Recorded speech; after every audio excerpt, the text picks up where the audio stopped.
Hello, hello, my Let's Keep It Real people. All right.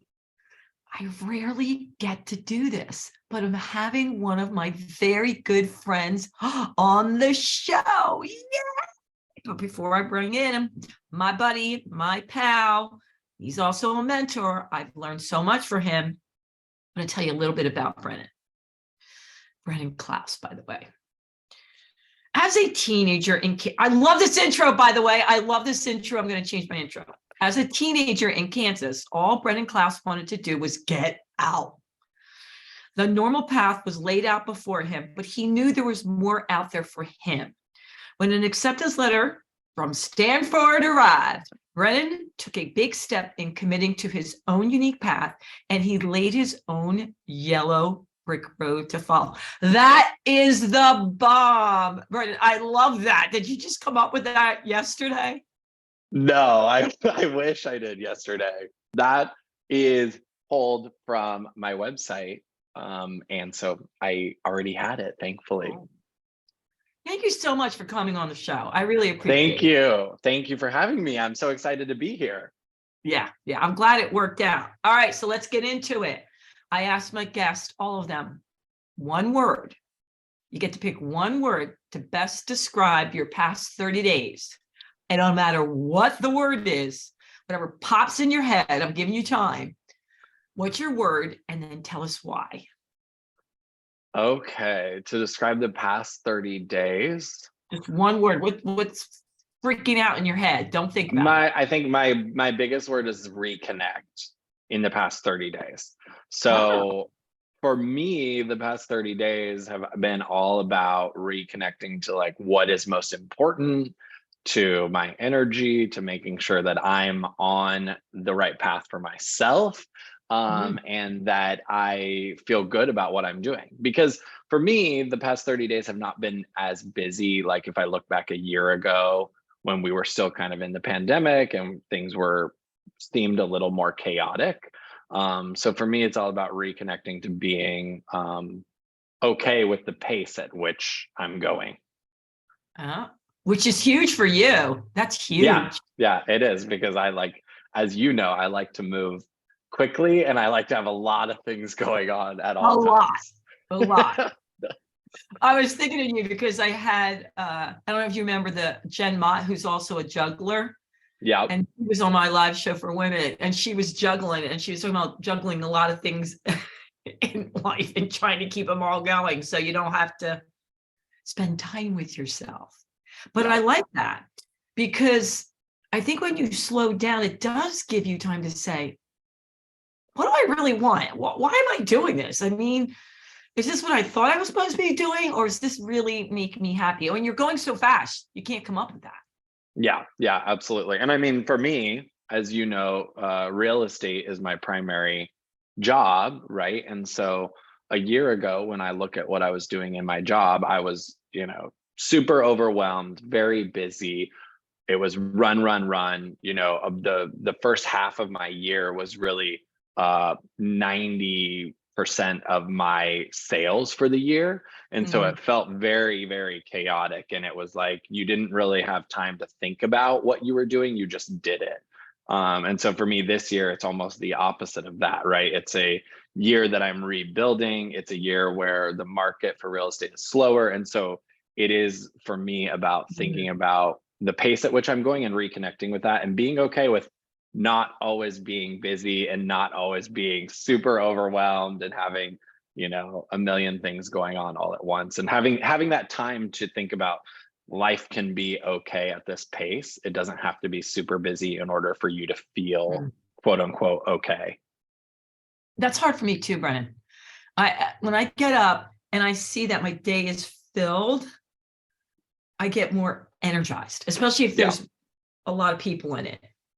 Not that, and I'm sure you understand this as a business owner, not that there isn't a lot to do on the other days, but it's just not as fun, Absolutely. Yeah, exactly. Always, you could work 24 hours, 7, but it's not the same. It's like, I got this appointment, I'm meeting this person. All right, so let's back up a little bit. I want to talk to them about how we met. And Brennan is another one of my awesome sauce people that I met at Heroic Public Speaking, which if you've listened or watched the show, you know I am in love, not just with the program, but really the people I met. So when he was talking about the yellow brick road, the first thing that I remember about Brennan on stage, he had red shoes on and you clicked your heels. And that was one of the things I remember because we got on stage sometimes only for a few minutes. So why don't we dive into that a little bit more? Here you are, you were doing really well in real estate out in California. No, wait, Seattle, Washington. Yes. Yep, you got it. Out west. And you decide you're going to go and dive in, which is almost a year, to this keynote speaking course. Yeah. Hi, Brennan. Yeah. So, real estate has been my passion for the past like 7 years, and I've built my business there. But I love to have multiple things going on. But I also think that there is a point at which you have to add new things into the mix of your career to keep it exciting for yourself. And also, there's only a finite number of people that you can influence by being in real estate and by being in sort of a single location, helping those people one-on-one, which is really important to me. But I was constantly thinking about, what is my broader impact on the world going to be? How can I help more people? How can I spread a message that I hope will help more people? And obviously there are things like video, podcasting, obviously. But for me, I've always been drawn more to performance. I was in a lot of theater in high school and college. And I have a very close friend and mentor also who was in Heroic Public Speaking before me, who's also my accountant. And she encouraged me. Yes. She encouraged me to think about pursuing other types of business that could tie into my own strengths and how I might be able to spread a message more and help more people. And so that's where Heroic Public Speaking came in. And it was something that I had done. I had done public speaking in high school and college, and I had been in front of audiences before. And so it was definitely something that I was intrigued by. I didn't really know where it would go when I first started. I kind of got into it thinking like, oh, this will be something interesting that I could figure out and see if there's a path for me somewhere in here. I didn't know what that path would ultimately be. I think I was one of the people, I don't know how many people were in the program like this, but I was one of those people who didn't know exactly what I wanted to speak to people about. I didn't know what my message would be. Yeah, coming in. And as you know, one of the great things about it is you can find out what that message is while you're in the program, while you're in their course. The first full half is basically dedicated to the content that you want to talk about. And obviously, Amy and Michael are great about helping you figure that out and what that looks like. I did not know that you didn't know your message. Yeah, I did not. And I mean, I think this is a common theme in my life. I kind of jump into things without thinking too far ahead. I try not to think about what is going to be ultimately the final outcome or how that might impact me in a way that it doesn't let me hold myself back. So I think it's a blessing and a curse in some ways because I don't always think through it. But yeah, I didn't know what my message was. I knew that I had things to say, but I didn't know what those were until I got in the course and started thinking about my own life and what I wanted to share broadly with other people in order to help them. Which leads me to your intro, the yellow brick road. We need to back up a little bit because it is part of your keynote, and I'm sure your TEDx. Yes. How you ended up. I'm just going to read your words here. You went to Stanford. maybe I'm not aware of this, but is there a real estate course there? Is that why you got into real estate? I just want to know. No, there is no, well, not that I know I of. There's mean, no real estate course that I know of at Stanford. so here you are, got to get out, got to get out, got to get out. Want to go to Stanford. Let's walk us through that. Yeah. Well, well, the biggest part of this is I grew up in a very small farming community in Kansas, where a lot of what you were supposed to do, quote unquote, supposed to do with your life was what other people had done. You were supposed to sort of follow the same trajectory, or the same path that other people had followed before you and that they thought was more normal. And it was normal because a lot of people had done it before.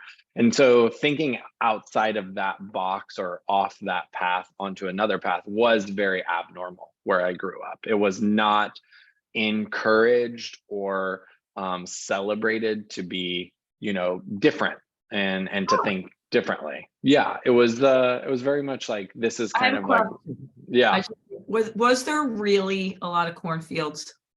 Yes, yeah, absolutely. Well, more like wheat fields, more than corn. But I mean, I try to come up with a couple of jokes, because really when you are driving through Kansas, I grew up with older siblings and they lived like about 6 hours away in Kansas. So Kansas is big enough, you can drive from one side to the other and it still takes 6 hours. So I spent a lot of weekends with my parents driving from one side of the state to the other, and taking 6-hour road trips, and all you see is fields, just fields and fields and fields. And I make a joke that it looks sort of like the ocean in the Midwest because it's just, you can't see anything else except for the fields. Okay, that's totally boring to me, but all right.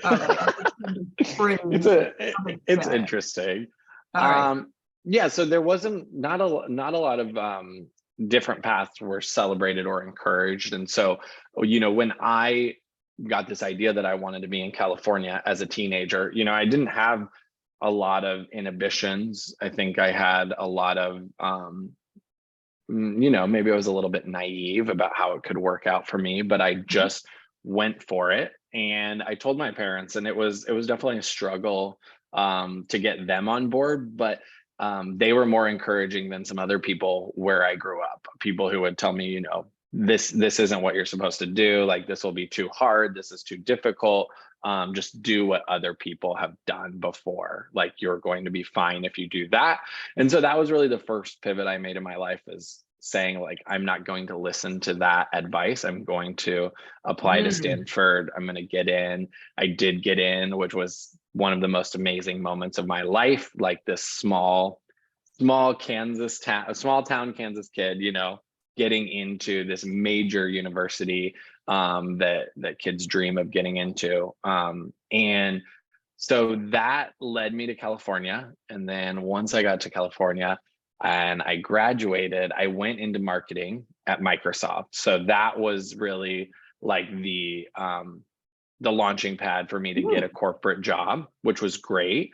So that's why I moved to Seattle. But I found myself again kind of unfulfilled by what that path was at Microsoft, climbing that corporate ladder, figuring out how to get promoted, how to work with your fellow colleagues. And I had to kind of take a step back and think about what my passions were and how that was impacting my day-to-day life in work. And I figured out that that's when I wanted to get into real estate. And as you kind of allude to, real estate doesn't require, 4-year degree. It's actually the very opposite of that. It requires a 90-hour course and a test. And it's not something that's super prestigious in terms of getting the license, but it was something that I was really interested in. And I had a couple mentors who did encourage me to follow those passions. I also had a lot of people who discouraged it, and warned me how difficult it would be to go from a corporate salary into something that was only commission based, and that it was very difficult and cutthroat in the industry. But ultimately I had to do it. Brennan, that's what was awesome when I first met you. That stuck out. Okay. Talk about following your own path. You know, you hear people say, well, my family didn't want me to do this, but I did this. Or my peers were all into that, but I did this. But you truly always followed your own path because you fought to get out of there and go to the school. And then a lot of people are going to think, are you a wackadoo? You're throwing away one of the most prestigious education to be a realtor, which there's nothing wrong with it. You know, I get it, but the entry level versus the entry level, you know, is up here. And yet that takes, I'm just going to say it, balls. It really takes balls to every step of the way tune out, which, you know, I'm all about the naysayers. I mean, that's a lot of naysayers to tune out. Yeah. Which is incredible. And I think we all need to do that more, but it's really difficult. What is really difficult? To tune out all the naysayers. Oh yeah, absolutely. I mean, I remember one of my favorite things to recall now that I'm in the spot that I'm in is this night I was sitting with a friend and one of his colleagues, they both worked at Microsoft with me, and we were sitting at this bar top, you know, in a Seattle neighborhood called Beacon Hill. And I was talking about, oh, I think I'm going to leave Microsoft and I'm going to go into real estate and I'm going to try. It just so happened that this friend colleague had a partner who was in real estate, and he was adamant that I did not go into it. He was like, it's too difficult. You're leaving a lot of good opportunity on the table at Microsoft. Why would you ever do that? I can't warn you enough to not do this. And it, you know, it really was discouraging for me. But then I had to think about from his perspective, you know, he had been at Microsoft probably 15 plus years at that point, had made a lot of money, felt very secure. I don't think his partner in real estate was doing very well at the time, or had a lot of success at that time. And so I think it was a different perspective that he had, right? You know, and he really was a naysayer in my story, but because of how he saw the world, or how he saw that pursuit or thing that I wanted to do, the path that I wanted to follow, he saw it in a very different way than I had seen it. And so I remember that vividly because it was one of the most discouraging times when I was trying to make that decision. And I was like, I think I was 24, 25 at the time, you know, so I was highly influenceable and gullible, and thought about a lot of what other people told me with a lot of sincerity, you know, and took a lot of advice from other people. We all do, you know, even to this day. I want to spend a little more time on this because I think this is a huge point for everyone to take in that you're making. That gentleman who was the naysayer, he did it from a good place. He was what I call well-meaning, you know, but it was from his perspective, which you were very mature to see, because he didn't mean to discourage you. He was trying to help you, you know, take the right path. How did you get over that? Because that's huge. Yeah, that's a good question. I mean, and I agree with you. I think he was very well meaning and wanted to give me the best advice he could. It just wasn't the advice that applied to me. So a lot of what I talk about and what I think is super important for people, especially these days with how many inputs we get about our life, whether that's from social media, the news, people in our own lives telling us what to do. I really had to compartmentalize what he had told me and his perspective from what I felt and knew about myself. So what I know about myself, or what I knew about myself, was I'm a really hard worker. I've made changes like this before, getting from Kansas to California. I've done things before that other people told me that I shouldn't or couldn't, and that I was going to either succeed and be super happy, or if I did fail, that I had a backup option. So I took some of Yeah. his advice, and said, okay, well, if what he's saying is true for me, what is my backup, right? And I think that's the best thing I got out of that. But I had to compartmentalize that from what he was telling me, which was from his perspective of, I've been at Microsoft for a long time, I'm very comfortable. You could have the same life, people I know in real estate aren't doing super well. It's very difficult. It's a hard industry to break into, which are all very valid points, right? Those were not the points that were going to help me make the decision or be scary enough to me to keep me from trying. And so just compartmentalizing those two trains of thought and really empathizing actually with where he was coming from. Like, he is coming from a perspective that is completely different from my own. And we have different experiences and different paths that have both led us to this place where we're together. But that doesn't necessarily mean that he knew what was best for me, right? And so I think sometimes we forget that when we're thinking about what other people tell us. We forget to really think critically about, like, can their perspective really apply to my own? Brennen, you just gave me a whole new way of thinking of my own path, because here I am getting my master's in exercise physiology, and I wanted to first start out being a trainer. Do you know what the entry level is to be a trainer? Right. Almost any, like, take a course, get certified. Yeah. Not. Yeah, or not. But I loved working with people, and I knew that it would build into something for me. I had no idea, health clubs and all that. But I think about it. So many people, when you say you're a trainer, like, it's like saying you're a coach. Yeah. Yeah. There's a million of those. But to be really good at it and passionate about it and love what you're doing, that's a whole different ball of wax. And I didn't let it stop me, just like you didn't let it stop you. But you're right. Real estate trainers, right? Mm-hmm. You can go and say, oh yeah, I'm going to get. And then did it ever bother you? Because it used to bother me now and then, but you don't understand. I'm really great at what I do. I work really hard. Did you ever care? Yeah, you mean about, like, the sort of, like, identity or, like, people's stereotypes of what? Yes, yeah, absolutely.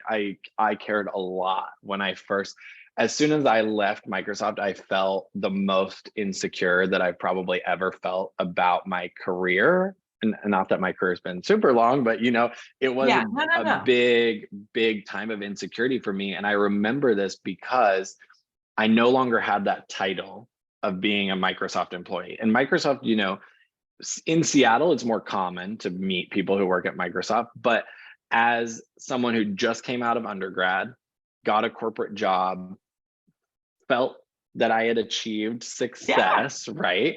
By not having that title anymore, I felt really insecure because, yes, anyone can become a real estate agent.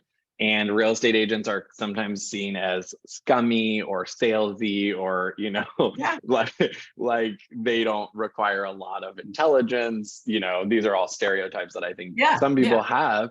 And so the reason I remember this is because every time I was in a social interaction, I would introduce myself as Brennen, and they would ask, what do you do? And I would say, I used to be a marketing manager at Microsoft, and now I'm a real estate agent.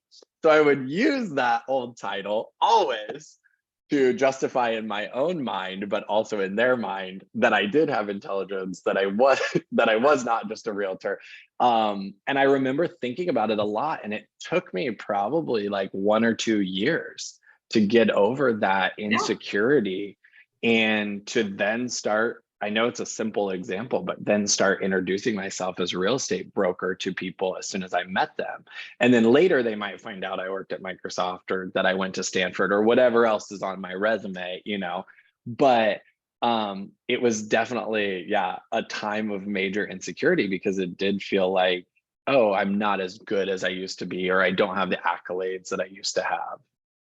I so would do that. I so would have done that. Like, I get it. You know what I mean? Even, Yeah. by the way, so, I sold all my gyms in 2019. So people, when they ask me what I do, I say I'm a speaker, blah, blah, blah. And my friends will jump in because they're embarrassed for me and say, but she used to own health clubs. Yeah. And I'm like, what the? Like, okay, like where I Yeah. am, Yeah. Yeah. maybe I'm much older than you, but they're not okay. Yeah. Yeah. No, she's much more than that. I'm like, oh my God, that's wackadoo. You're right. And that's how people think it. By the way, I'm so happy you shared that story because it's huge for people to hear. And that it took you a little bit to go, yeah, I'm a real estate broker. Oh yeah. Yeah. I remember the insecurity to this day for sure. Ooh, yeah, Yeah. yeah. Yeah. I'm really brave of you. Okay. So you break into real estate. How long did it take you to feel, was it a year or two, that you made the right choice and that you were successful at what you did or felt good about what you were doing? Yeah, I think, it did take time for sure. I felt for me, there were a couple milestones. One was, just financially, can I make the same amount of money that I made at Microsoft, right? Could I do that? That was sort of the first milestone. And that took a couple years to get to that. And then Right. after that, it was, can I become a leader in real estate? Can I build a team? Do I have the ability to move up in my own way, my own business that I own, instead of moving up at a corporation like I would have at Microsoft?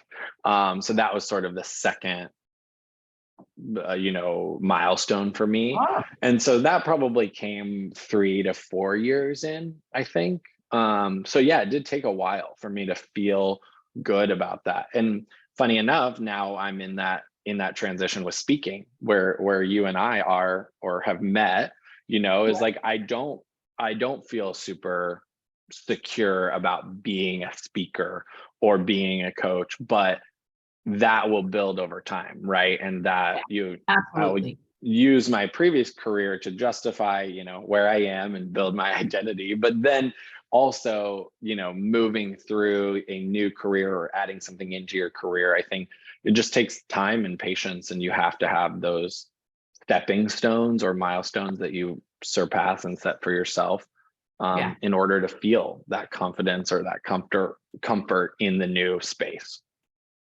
And, I love the fact that you were talking about when you were looking at what you were going to do in real estate, you reflected upon your other successes. And I think a lot of times we forget to do that. So right now, when you're talking about being a keynote speaker, you're reflecting, well, look what I did from coming to Microsoft to building a real estate business to now starting another adventure. I don't know why we don't do that. It's always like right here, right now, but it's really good. I started doing that the other day, Brennan. I was dialing something I'm getting myself involved in. I'm like, will I be able to do it? I really want this business. And then I started writing down all the things I've done. I'm like, why do we not do that? That you were able to achieve that. Why is this time going to be any different? Yeah. So let's talk about these 4 words, because you really mentioned this a lot when you're trying to figure out what you want. And you said, which I wasn't sure about, pinpoint, realize, you mentioned compartmentalize, and then commit. Can we really dive into that? Because I really want to help others who are out Yeah. there. Maybe they don't want to make a career change. Maybe they do, but maybe they also just want to do another side gig.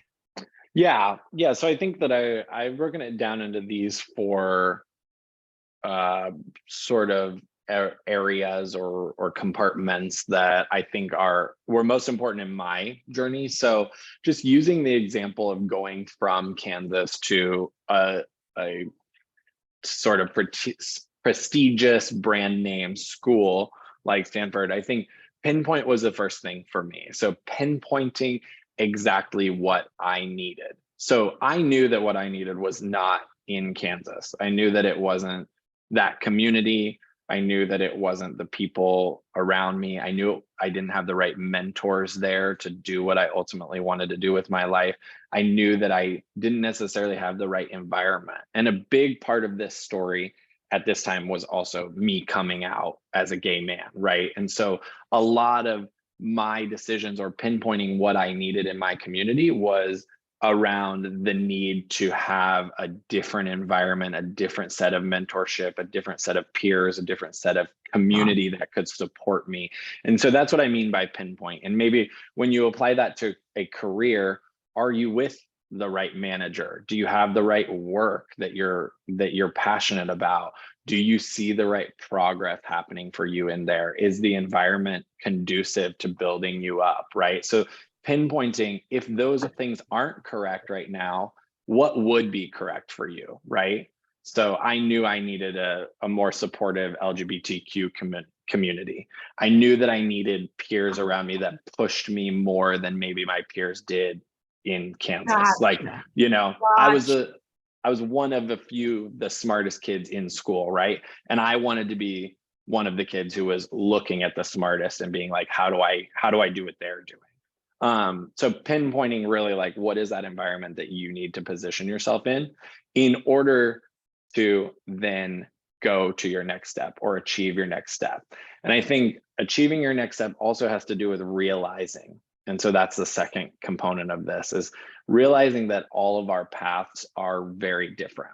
And so when we go back to that empathy component of me sitting at the bar with the person from Microsoft, realizing that his path was so much different than mine. And I couldn't compare what I was trying to do exactly to what he had done, because we had different lives, right? Like there was an age gap between us as well. But beyond that, there were just so many different things about our lives, different factors that had played into why we thought the way we thought, right? I was thinking about my path thus far, like we talked about, right? And the success I had, but he was thinking about his partner's success thus far and how it wasn't as good, And so I think you have to really, really take time. And I think it's hard because it's easiest for all of us, or I would say most of us, to listen to the naysayers, to validate what they have to say about us instead of validating for ourselves what we've already done. And so I think big part of after you pinpoint what you need is realizing that what you're going to achieve is going to be a lot different or happen in a much different way than those other people around you.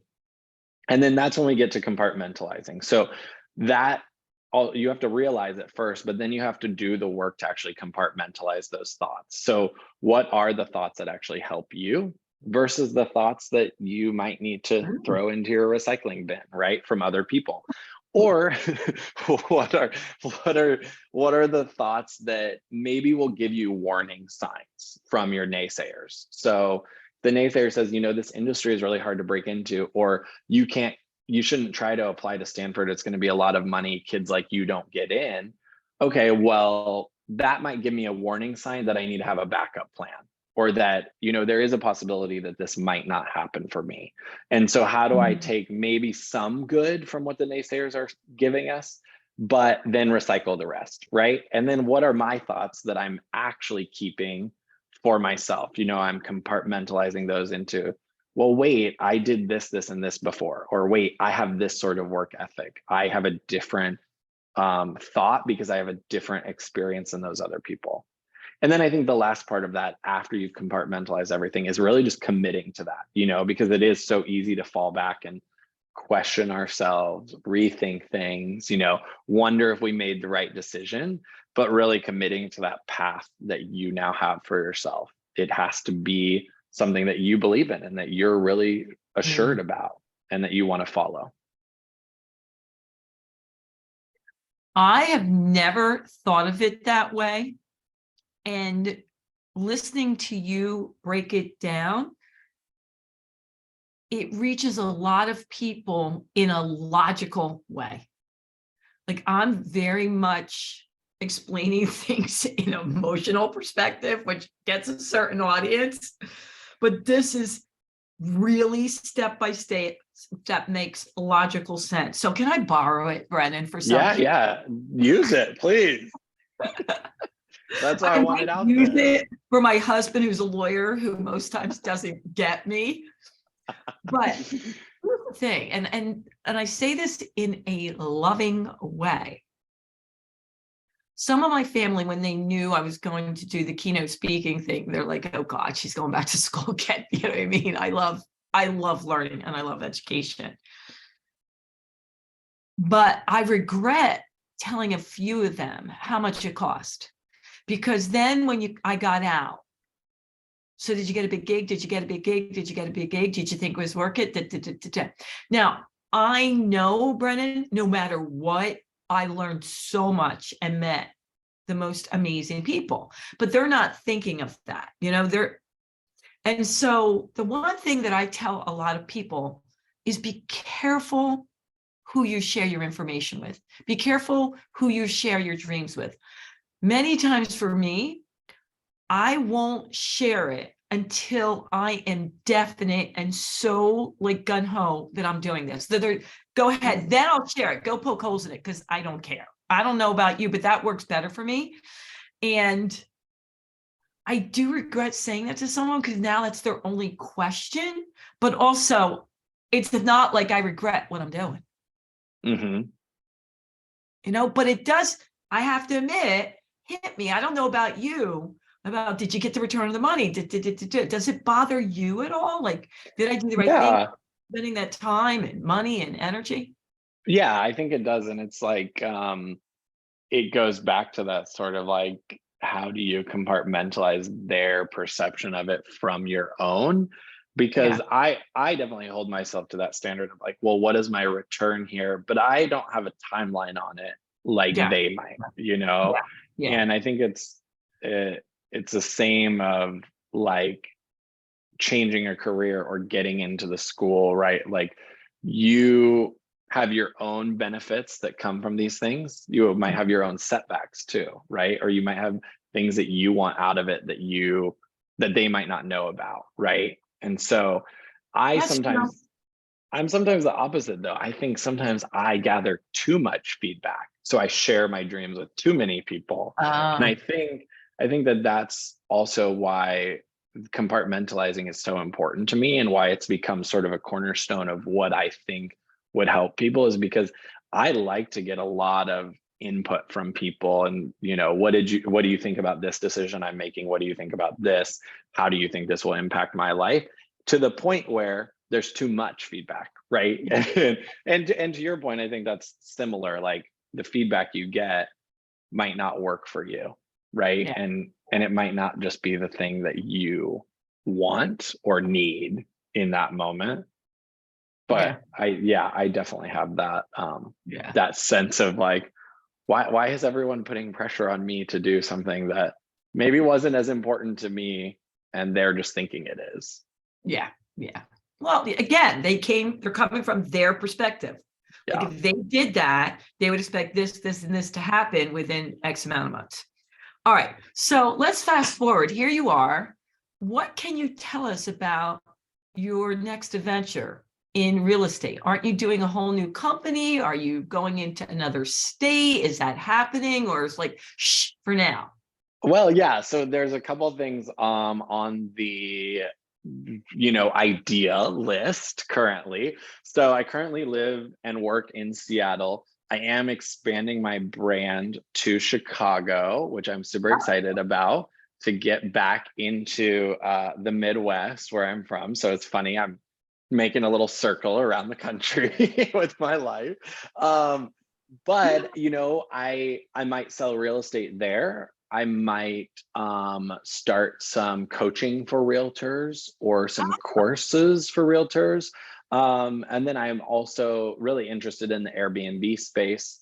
I have a few of my own Airbnbs. And so I'm thinking about content and creation in those arenas as well of real estate, all while also spreading this message, of pinpointing, realizing, compartmentalizing, and then committing to your path, because we all have our own unique path. And I think now more than ever, it's important to listen to yourself and tap into your own intuition about what's right for you, and what will ultimately make you happy.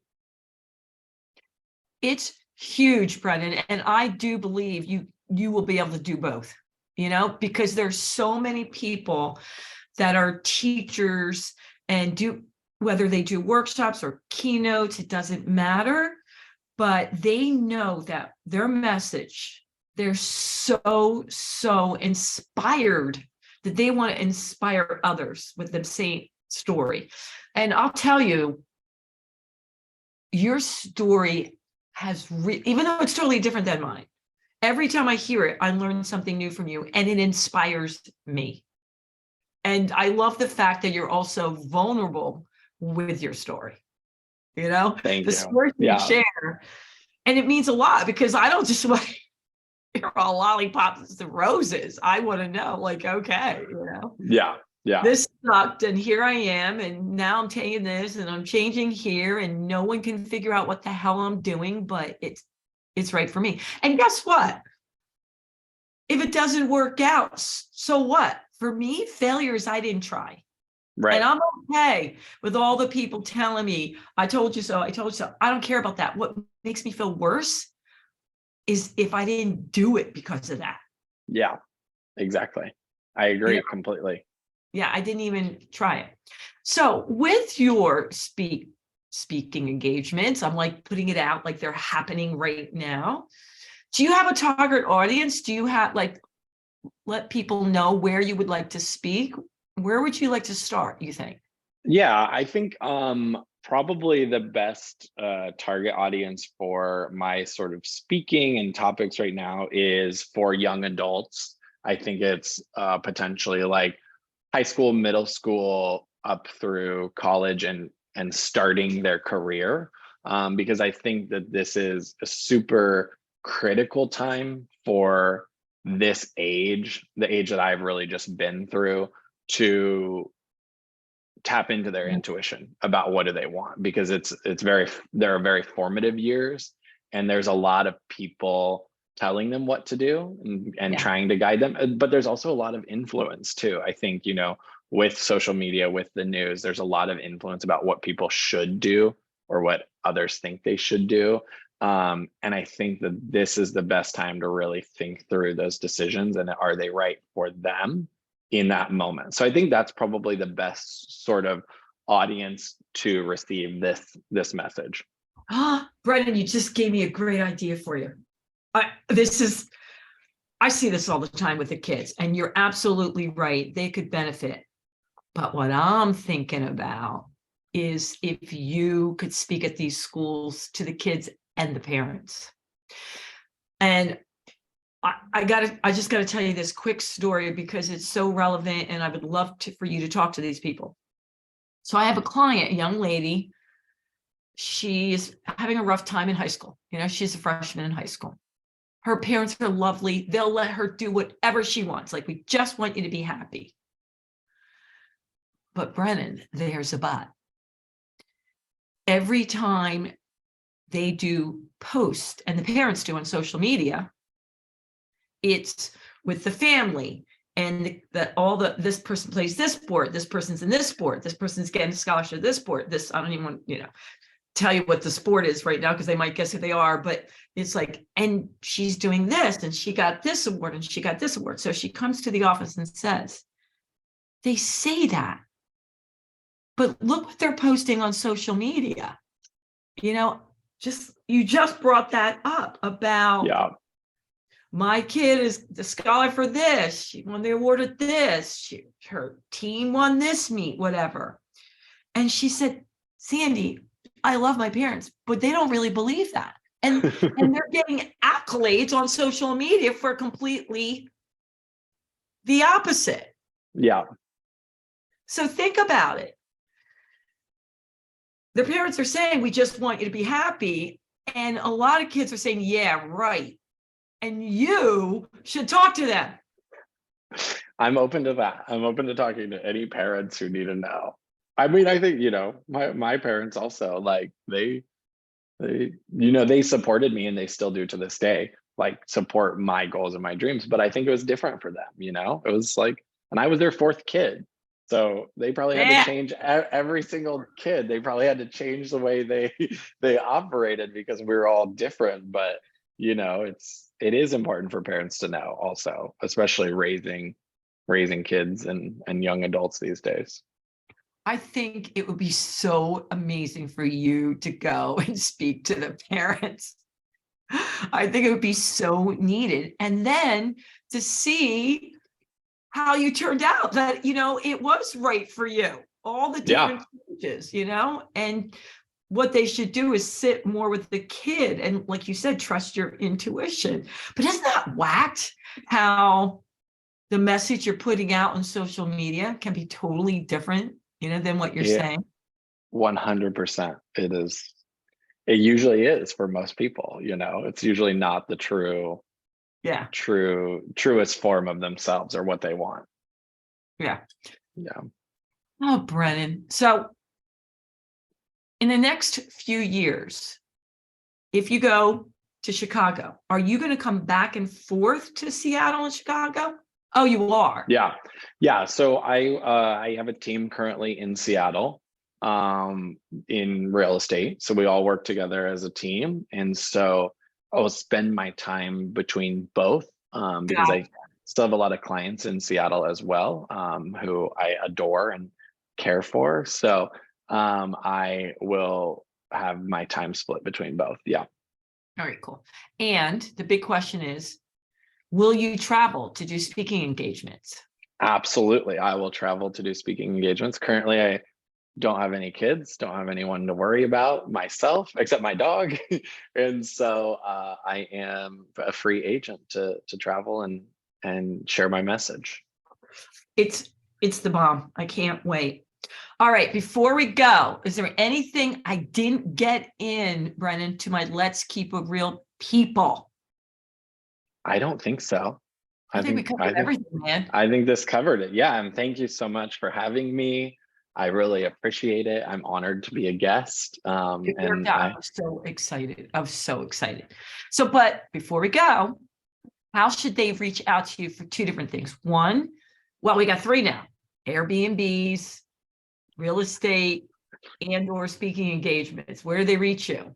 Okay, I think the best place just to go that's the most simple is brennclouse.com.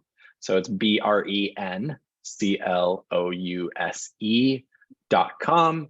That's where you'll find any and all contact to me that you might need, whether it's Airbnb, real estate, speaking, courses, or coaching. Oh, yeah. So wait, are you coaching people in general, or your market is realtors? It's both. Yeah. So realtors, I have a specific course that I'm working on now for realtors who are just trying to start their career in real estate. So it's a 30-day it's called Agent Accelerator course. And then I also am a certified coach where I would take on clients or people who might be going through a career change or want to up level in their career, or are looking for how to tap into their own intuition about what they want. Cool. I did not know that. See, I found something new Learning today. new stuff. Yeah, always learning new stuff from you, Brennan. All right, my Let's Keep It Real people. Brennan and I would so appreciate you sharing, liking, rating it. You can watch it or listen to it. It will be on all platforms. And you know what I'm going to say. Until next time, toodles. Bye, Brennan. Bye.